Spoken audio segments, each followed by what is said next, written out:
Update. My 23 female friend, 22 female, just asked me to play the violin in her wedding. I do not and have never played the violin. Also, I think she might literally be going insane. Like, really. Original story. So, my friend from school asked me to be in her wedding over lunch today. I've known this girl about 2 years, and because we have the same major, we are school friends. We partner up in classes, do projects together, etc., but I don't really know or hang out with her outside this setting. Anyways, she asked me to be in her wedding, and I assumed as a bridesmaid. But I was wrong. She said she had had a dream of her perfect wedding, and it was so beautiful she woke up crying. Wrote it all down and cried for hours because it was just so beautiful and perfect. She even made some sketches and said this was a vision from God for a wedding, and she couldn't even explain the warmth and ecstatic love to me because she didn't have the words, but that she would do anything to capture it perfectly. She then likened herself to an artist with divine inspiration and went on for about 20 minutes about the details of her inspiration and how beautiful and uniting this wedding would be. That it would change lives and be so much more than a ceremony, and that the execution was so perfect it would be more of a visual statement, an artistic dedication to love that everyone would be a living part of. In this beautiful perfect wedding, I am to the front left on the aisle, playing violin as her guests arrive, in a long white gown, feathered and beaded and soft, very romantic. I'll know it when I see it. I laughed and told her I've never played the violin before, and as such may have a hard time performing for her guests. She told me that I had a year to learn, and that this was extremely important to her. I looked at what I could of her beautiful wedding notes. They seem really insane.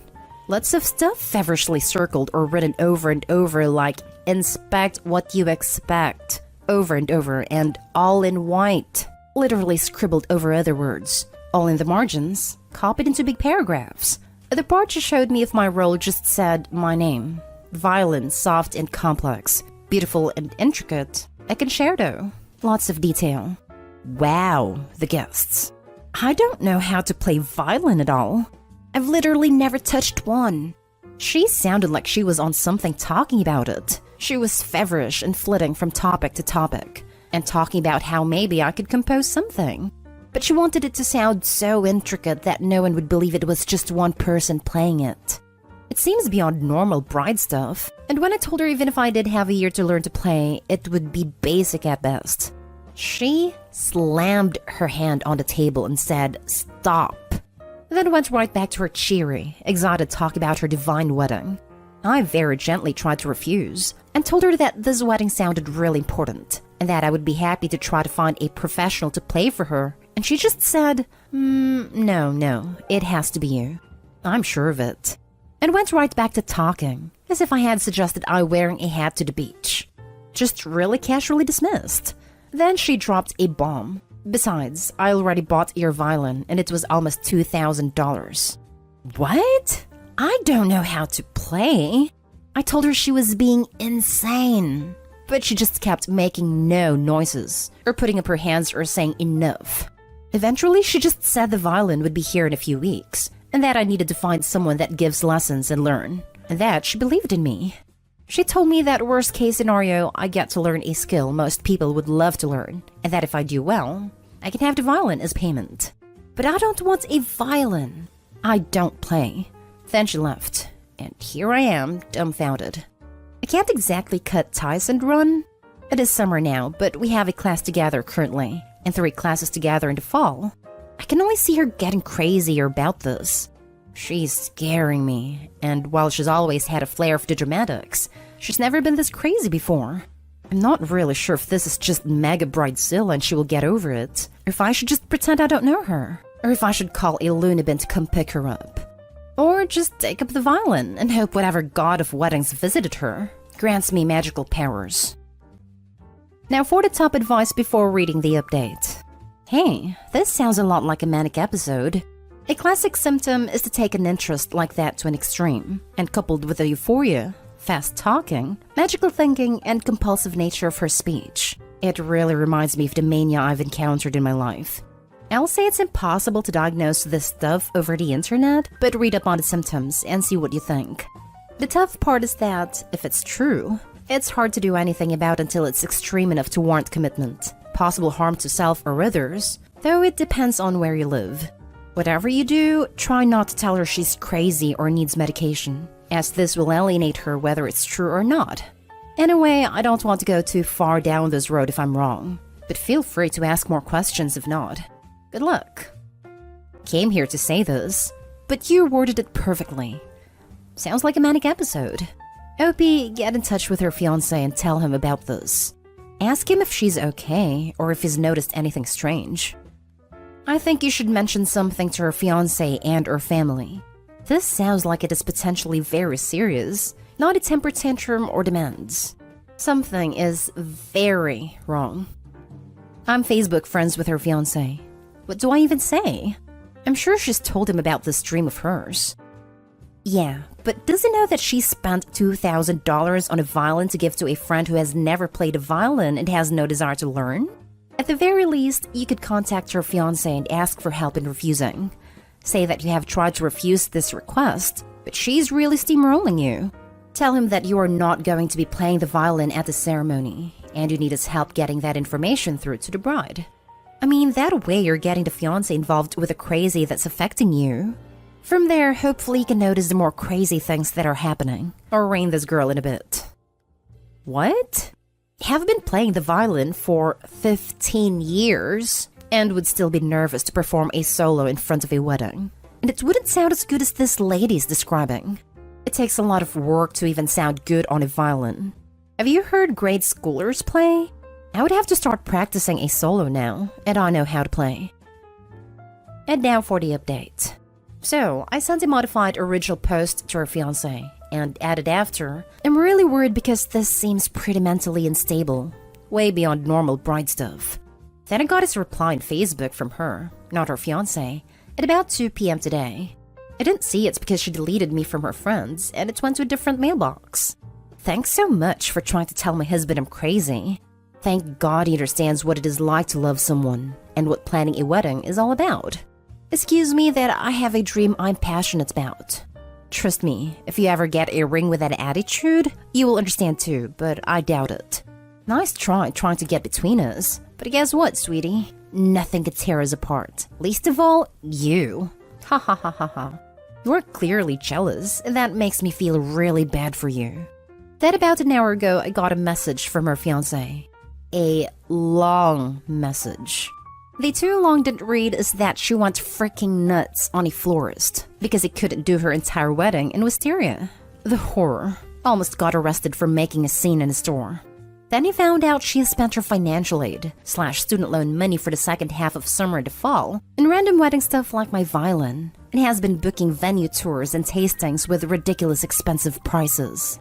If anyone's familiar with Texas, she's looking at doing her wedding in a giant castle in that ritzy Lake Travis part of Austin. You know, by the huge multi-million-dollar mansions. So I told her about the need for a budget and being realistic, and she threw an epic freaking fit. At this point, she left and went to her sister's house. I messaged him back saying that she may be bipolar and in a manic state, and to ask her sister to maybe get her to a doctor. But he was more upset and focused on being hurt at what she had said to him about the wedding than her. She threw a right little tantrum and accused us of sleeping together. I told him that needless to say, I would not be playing violin in their wedding, and that I was sorry for any trouble. But I really did think it was best he seek some mental health help for her. He said, "You made your point. You don't need to rub it in. I can take care of my family." I told him I understood and wished them the best. And I guess that is that. I didn't see her in class today though, and it looks like she won't be coming back for the fall unless she has a plan to get more money. Thank you for the help, everyone. I really did appreciate having a few hundred friends in this. The husband-to-be is still absorbing new information that he is reluctant to absorb. His best case scenario is that she is reckless bridezilla. He may want to be in denial with that for a while. I wouldn't be surprised if the OP gets messaged later confirming the bipolar diagnosis. I would be totally surprised if OP gets messaged later, but I would not be surprised with a bipolar diagnosis. You made your point. You don't need to rub it in. I can take care of my family. It sounds like he's still taking what OP said personally. Almost like he thinks she's being sarcastic instead of genuine when she says she needs medical help. Wow. Well, good on you for trying to reach out to the fiancé. Now that he is informed, how they deal with it is up to them. I think you can walk away with a completely clear conscience. And don't take her jab personally. You know she's not all there right now. You did great. OP, thanks for the update. Hey, I'm redoing my garden and would like a full-size replica of the Taj Mahal as a centerpiece. I can get some stones if you can Google architecture. I'd like you to build it for me. If it's not too much, of course. By next Wednesday. Next story. My 35 male family won't come to my wedding because I haven't forgiven my relative, 36 male, for violating my ex. Looking for how I should handle this situation. Short story background info is a decade ago. I was engaged and my relative got drunk with my then fiancé after meeting for the first time and violated her. We ended up splitting a year after because she didn't feel comfortable around my family anymore, constantly being reminded of the night of the accident. I haven't spoken to that relative since, completely dropped him from my life, which has caused a tear in the family. I'm now happily engaged to a woman I love and have sent invitations, but none of the extended family has accepted because they're mad that I haven't forgiven my relative. They say, well, if you didn't do that, then you never would have met your current fiancé. And blood is thicker than water. To me, the ends don't justify the means, and family shouldn't get an automatic pass when it comes to stuff like this. They also say I should believe him and that it was consensual, instead of my crazy ex. But even if that were the case, it takes two people, and I've lost all respect for him and don't need that in my life. I'd love for them to be at the wedding, but if I have to make amends with this relative, then I'm okay with them not coming. As much as I didn't want there to be sides, it seems like they've chosen them already. I'd like to reach out to them to plead my case, but I'm not sure if that's the right play. Thanks in advance for any advice. Now for the advice. Anyone who faults you for insisting that your wedding be an offender-free zone is telling on themselves. No kidding. They're freaking disgusting. Personally, I just let them make their decision and leave it. Less plates to pay for at the wedding. It's great you moved on, and if there are things to hash out, I'd leave it to do after the wedding. You have enough stress going on. What do you think it would look like to plead your case to your family? What is the best case scenario? What is the worst case scenario? Best case scenario is that my family comes to the wedding and not let my relationship with that one family member affect their relationship with me. Worst case is that they choose to side with him and drop me from their lives. If they're calling your ex crazy because she was upset about being violated, are these people, family or not, whose feelings you should cuddle? Edit. This got bigger than I expected. I appreciate everyone taking the time to comment. I'll let them come to me. I said I like them there, but if they want to take sides, I'm okay dropping them too. It's in their court, and I'm not going to spend my energy justifying my feelings to them. Just wanted to say thanks again to the kind advice and for reinforcing my thoughts on the situation. The wedding is in a few months, and I'm going to enjoy the hell out of the day no matter what. Last story is titled, My 30 female close friend 37 female is relying on my husband 35 male for emotional support, and it's making me uncomfortable. The other day, my husband and I met our mutual friend at the pool with our daughters. We have known this friend and her husband for the better part of a decade and have all become quite close. About a year ago, she moved out of her home she shared with her husband to escape the marriage, which had turned abusive. I offered a lot of support to her in this time, offering our home to her and her children and helping to put her in touch with many different resources. I also offered my shoulder at any time she needed it and have encouraged her every step of the way. My husband and I have spent a lot of sleepless nights trying to ensure the health and well-being of everyone involved. It is a relief that she has initiated the divorce process and can begin to move on with the life she deserves, and we continue to support her. Recently, she offered to help us with a small errand while we were out of town. My husband met with her to exchange info prior to us leaving town, and it took him about an hour longer than he had planned. He called on his way home to let me know that he was running late as upon his arrival. She began to talk with him about her struggles with the divorce and was sobbing. I didn't think of it at the time, other than to feel badly for her and to make sure I checked in with her. When she arrived at the pool with her girls, we were applying sunscreen to all the kids. I asked if she wanted help applying hers as she's quite fair-skinned and did not have anyone to assist her. She said she did not need help. We all kind of stood awkwardly for a minute, and then I took all the kids with me across the park and into the pool. I noticed after a short time that my husband and friend had not come along. When I looked back to the area they had last been, my husband was applying sunscreen to her. She showed him something on her phone, and they stood and talked for about 5 minutes before joining me. Something about it made me feel extremely uncomfortable, and I kept it to myself for the majority of the day and played with the kids. But they both could tell I wasn't up for chat. Today, she messaged me and asked if I'm okay as I didn't seem like myself. I trust my husband and I also trust my friend. She has never in our friendship done anything to make me feel she isn't trustworthy. She struggles with a significant amount of anxiety and is obviously going through a difficult time, and I have always tried to support her. Likewise, my husband has never done anything to earn this trust. I recognize that my feelings are largely due to some internalized something. But at the end of the day, I was uncomfortable. I know leaning on someone for emotional support can change the dynamics of a relationship. How can I be honest with my friend about my discomfort while not adding to her distress or making her feel as though I do not trust her? Talk to your husband, share your feelings, and set some boundaries. If the situation doesn't stop, friend talks about her struggle, the anxiety, suggest therapy. Husband definitely needs to be clued in to the fact that friend might be projecting onto him and setting herself up to have a transference experience. aka a bad time for y'all if y'all don't nip it now. Husband needs to have big fat boundaries in place, and he needs to be exercising them at all times. Talk to him. Remind him that she's emotionally compromised, and he needs to be responsible for the amount of attachment he allows her to form with him right now while she's vulnerable. Make it about them, not about you, because your reaction to their respective impropriety is correct and appropriate.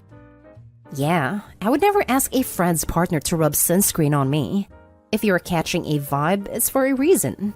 Although your husband should have directed her back to you for help with sunscreen application, I can see how he may have gotten caught off guard with her request. What makes these kinds of situations annoying is that people will downplay the inappropriateness and act like it's no big deal because it's just sunscreen, or I was just in a bad headspace and he happened to be there to help me. But in my opinion, this is how the inappropriate friendships start, with the little stuff. I've seen friends make really poor judgment calls when they are going through divorces or other difficult life events. She should probably be talking to a therapist if she isn't already. If you aren't comfortable calling her out on the sunscreen and emotional support thing, then come up with a plan with your husband on how to handle her in the future. He needs to set some boundaries with her. Personally, I don't think you should ignore your gut feeling here. I had a close friend like this who I helped after her marriage ended, etc. I was rewarded by her and my husband, now ex, having an affair. I'd mention it to both of them how you felt, but be wary.